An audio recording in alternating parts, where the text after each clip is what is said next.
Tu travailles à domicile, tu n'es plus à l'école et il faut trouver ta motivation pour te mettre au travail. Alors, on pourrait dire, ouais, tu vas voir ton CESS, motive-toi. C'est dans tellement longtemps, c'est pas vraiment assez concret parfois pour certains. Donc, c'est de trouver ici maintenant, c'est ta motivation dès le départ. Et pour ça, en fait, ce sera de réfléchir à plusieurs choses, dont la procrastination. Quelles sont les choses qui vont t'empêcher de te mettre au travail? C'est la première question à te poser. Évidemment, il y a tous les distracteurs avec le GSM, la télé, Netflix, etc.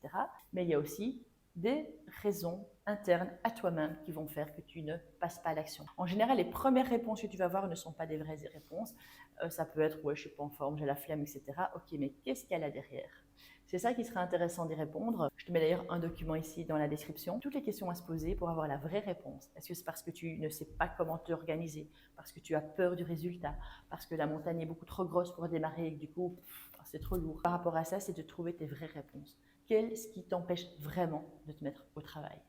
Et quand tu as la réponse, il y a des solutions pour arriver à passer à l'action. Parce qu'en fait, la procrastination, c'est quoi? C'est juste quelques minutes, le moment où on s'assied et où il va falloir se mettre à étudier. Mais très souvent, quand on s'est mis à étudier, à un moment donné, hop, on est dans le train et ça marche.